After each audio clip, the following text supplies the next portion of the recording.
morning, everybody. So yes, we're here to talk about change in life, change in general. It's not a bad thing for changes to happen. A lot. In order to see a difference, you gotta do change. You gotta walk into change. Step out of your comfort zone. Very interesting. Very interesting. And you know what? Here's some wordplay, right? So maybe stepping out of your comfort zone might actually involve stepping into your comfort zone. And what I mean by that is sometimes when you need change, or you might find yourself in a position in life where you need change. Change needs to happen in order for you to move forward. Well, how do you create the change, right? And sometimes you might feel like the whole world is against you, creating this negative resistance wave against you. And how do you convert that into positive energy to help you move forward? Well, I think a very interesting, I would call it an interesting idea that I've learned over the years is to look within yourself, right? So if you need change on the outside, right, something's bothering you about a person, you need to do some self-reflection. You need to stand in front of the mirror and analyze the situation and figure out what is it about that person that I don't like, and then see how that dislike for that person has a lot to do with a dislike for yourself. So a lot of famous people say, hey, if you want change on the outside, you have to change on the inside. Exactly. So let me tell you something about change. A lot of people are not going to accept it. People want you to be exactly on their level. You're gonna come across people and tell them and show them that change, and they're not gonna feel comfortable with it. And it's gonna get to a point where you're not gonna feel comfortable with it either because you are trying to base your life upon everybody else's. If you like something about yourself or whatever, you want to explore and do whatever comes into mind, go and do it. That's change. Don't stick with whatever you were raised with. That's another thing. I have I had to think about this one, and it was me talking about a family curse. You know what I mean? Well, the answer is, how do you get out of a family curse? Well, you got to switch it. You can't be the way that everybody else is like.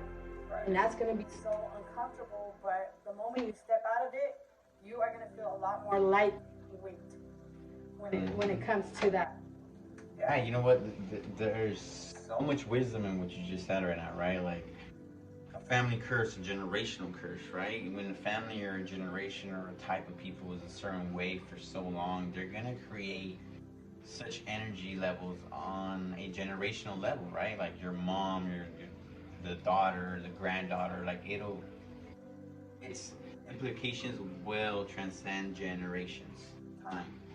So how do you get around that? Like you said, that's perfect. It's exactly what you need to do. Is you need to be different. You need to be the opposite, and that is going to cause a lot of major stress, right? Stress in life, stress in the universe, stress within yourself, self identity, right?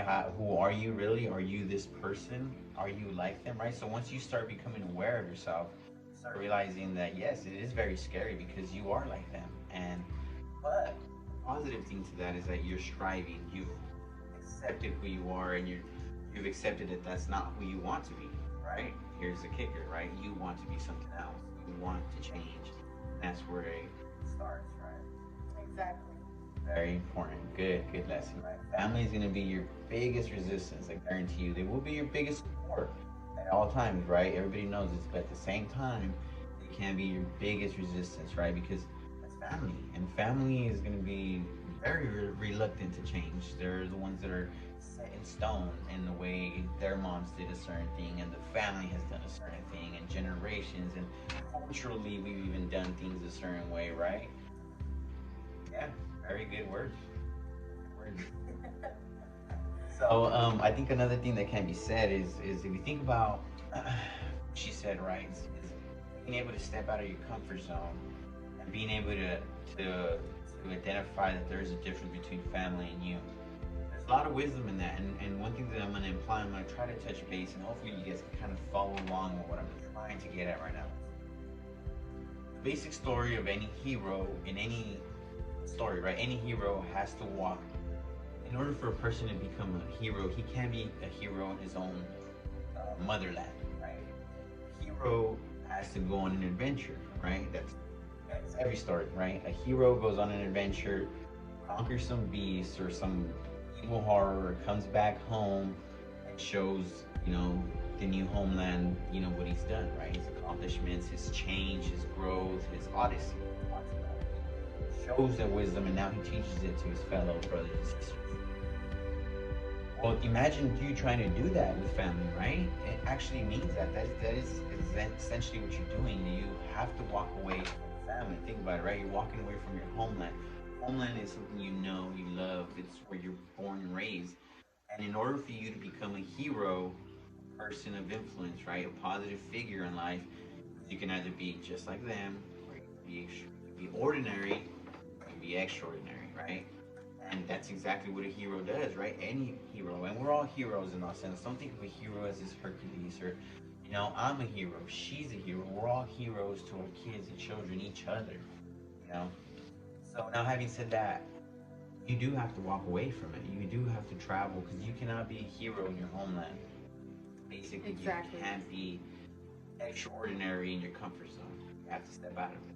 Exactly. Like, have you guys ever been put in a position, or not even a position, like when you walk into a group, right, and you just don't feel comfortable, like, man, something tells me to just stay away, but I'm still gonna do it, or this is bad. That is your self-conscious telling you, like, this is not where you're supposed to be at. Listen to your gut, what could I say about that? Like, So I would say feeling, right? So something that you're kind of implying on is feeling, right? You initially, as soon as you get there, without sometimes even talking to the person, right? You already get this sense of feeling and vibration, even purpose for the individual, right? You know what they're about. Exactly. And you know what you're about, right? So you know off the bat if that coincides, if that fits together like a puzzle, or if it's like water and oil, right? Where they just split up. They can go into the same thing, but they are never gonna mix. And it's very hard because when family comes in play, you start putting filters, right? Oh, they're my sister, and they're my favorite brother, and he's my cousin, and she's my aunt, and you start adding. It also has to do with like family, work environment, people you surround yourself around, people that come into your life, and you're just like, but you know what? It's it all has to do with that and your energies. We're all a sponge. We absorb that energy, and we just have to know what our vibe is kind of like trying to fit into. Right. But if you're over here trying to fit into a circle that doesn't even like connect to you, things are gonna go sour. And you're gonna question yourself. Why am I put in this? Why is my life this way? Why am I put in this position? Why can I do this? You have to walk into this world being your true self to be happy. I was, I don't know. I've just been in so many positions where I have been unhappy with myself, trying to figure it out. And the moment I started making changes, I found myself. I felt like I was lightning. I was a fucking light bulb. You know what I mean? And you know what? I'm no prophet, but what I'm trying to say is basically, I'm sure you've already felt in several ways, babe. I'm sure that when you were in that situation, that you were like, I'm gonna get judged for this. Exactly. I'm gonna get criticized for this. No, if I do this, they're gonna. But you know what? The moment I let go, that was your happiness. It was my happiness. I honestly felt like my wings were like flapping, like nothing could bring me down.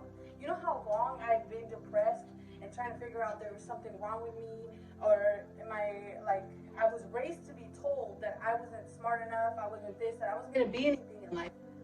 But the moment I cut that out was when I started realizing, no, those were things that I was raised to be told, and that was what was guiding me. But when I started creating my own group, my positive group, the one that just told me, Denise, you can do this, and this is things that are in your head, I started striving. And I started pushing people to not think the way they should think so negatively about themselves, because people that are around them keep telling them that that's the person they are, which is not true. Right, absolutely.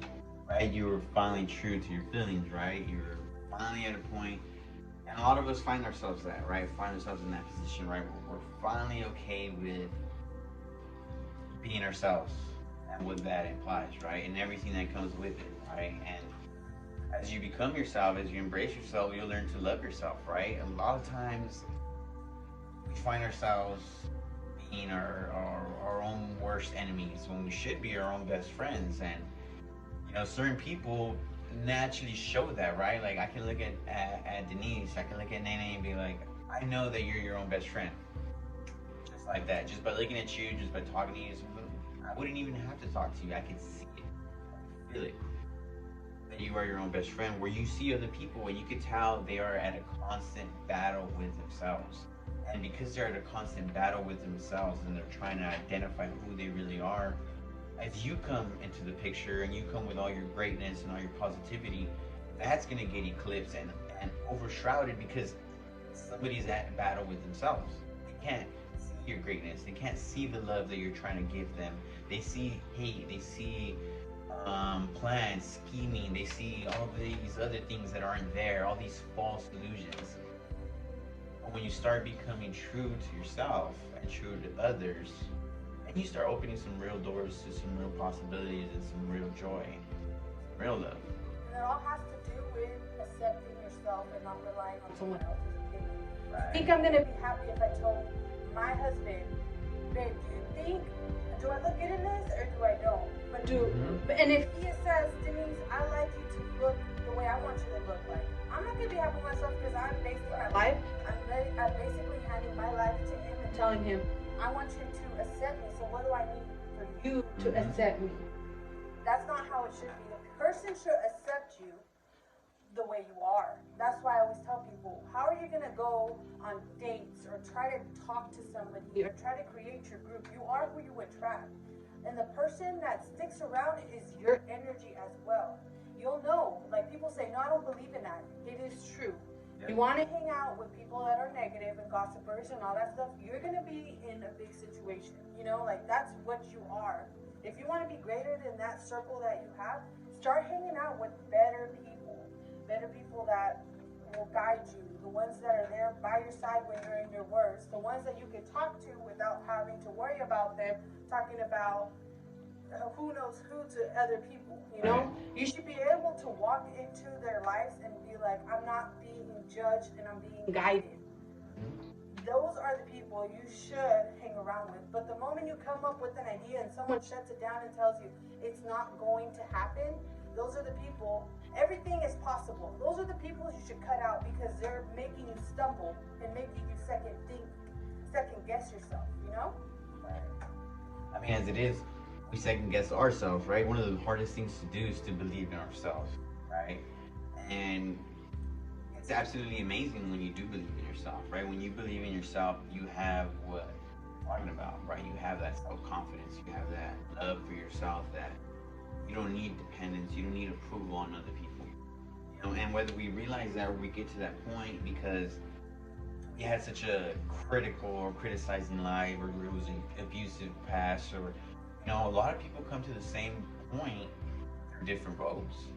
Some of them might have had a specific situation with a loved one that caused them to realize that. Others might have a traumatic childhood. Others might have a abusive mother, whatever it is. Like it's all these different roads that are leading to self-awareness, right? That one point where you have to love yourself. And by loving yourself, you will find other people that love themselves.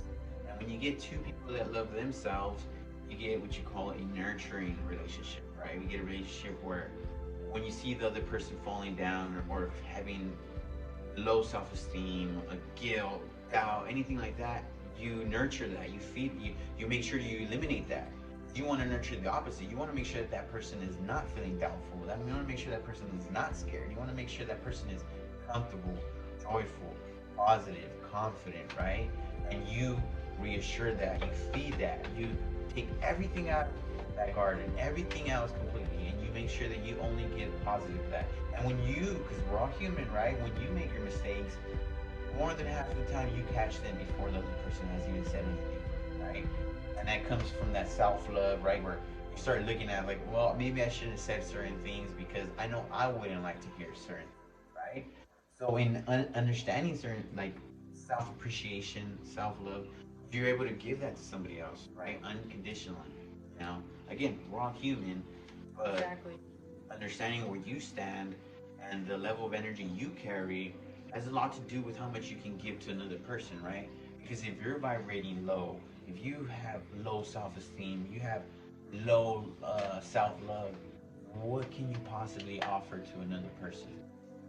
So But that, right? yeah, for real. So that's where I'm saying, like, don't ever. There's another some advice I want to give you guys is don't ever feel like because of your past experience you know better more than other people. You cannot judge people for the way they are or already assume that this is why they did the thing. Everybody has a background. We're all Very equal true. as human. Whether you suffer because you were raised with an abusive, separated family, or you actually had, or you were raised with both of your parents in your life and all this. Everybody goes through their what is it? Their suffering. Right. Everybody suffers. Everybody goes through their Mhm. experiences. But that's what I'm saying. Like, you cannot judge because, oh, I went through it so much and this person went through it so good. No, we Mhm. all go through it in our own ways. Right. Or to be open is like, for me, when I met Heidel, I was raised with both my parents in my life. I was raised with my dad having his own business. I'm not saying we were rich, but I was raised that way. He was raised differently than I was. So when we put that together, I learned from his darkness and he learned from my light. And that's what brought us together because I had to hear him out and he had to hear me out. You know? And it's not like because I had it better, I don't ever understand him. No. Right. We both went through it. We Right. both went through it in the same way. Yeah, and you know what? That's the beauty to life, right? Like I look at my past background or upbringing, and it's like a night and day comparison, right? But here I am thinking like this person could never understand, never comprehend, never even try to reach to where I'm at in the level of appreciation or certain other things, right? But I'm wrong. I couldn't be any more wrong, right? Like this person herself has come across some of the same mental thoughts at some point in her life that I realized, right? So we both had similar thoughts, regardless of the environment, regardless of the situation that we were dealt with. And I think a lot of that had to do with being genuine, right? Being genuine, loving people, right? That's what it comes down to at the end of the day. There's a bunch of other things, like I know for sure one of the things that I feel that motivated you was just joy, being happy.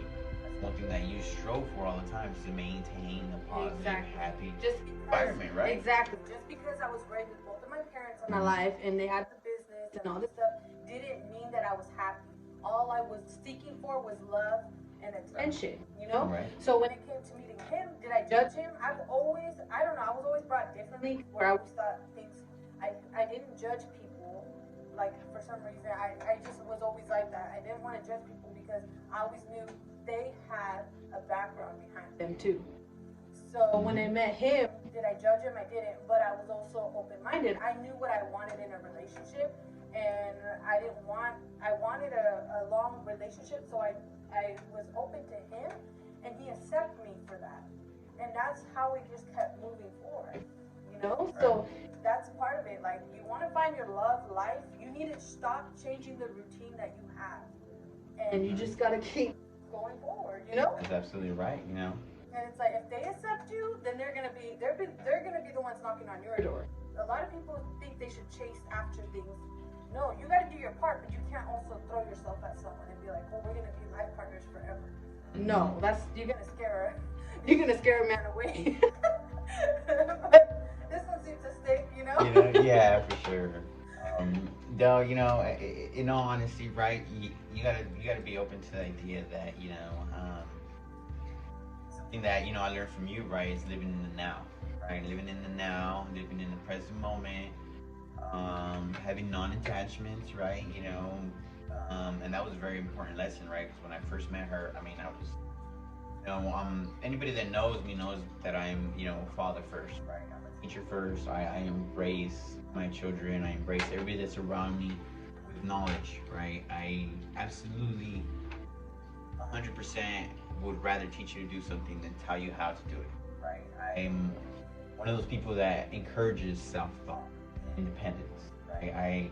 Because I believe that if you really just analyze the situation, right? If you have a team full of A players, then you got an A team, right? If you got a team full of A, B's, and C players, you have an average team, you know?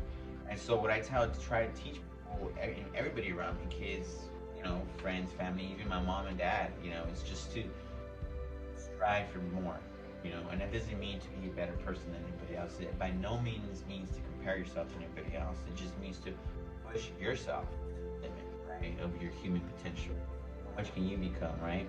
Some of that comes to do with change, right? Embracing that you can't control everything. You can't. Things are not always going to be the same. They are going to change, and certain things that you could control a day ago, you're not going to be able to control next week, you know, and that's part of the change. You know, just the other day we were talking about how, you know, with all these current life events and this current world situation that's happening, you know, I told my wife, you know, I woke up and one of the first thoughts that I had in the morning was, you know, it's not the people that change that are going to get ahead. It's the people that adapt, right? It's the people that are willing to change, right? It's not the people that are forced to change. It's not the people that have no choice but to change. It's the people that are willing to adapt, right? They see change coming and they're getting ahead of the curve, right? They start getting together, they start huddling together, they start embracing each other. You know, there's with as much as going around right now, you think that this would be a time for humanity, right? For great love, 100%, you know, and it's not. There's still a lot of, you see the videos on social media, you see them on YouTube, there's still a lot of social hate towards each other. There's still a lot of social doubt, you name it. It's negative vibes are there. And one thing we've always said to each other, right? Let's just imagine if all that could be positive, right? Or would we all be, right?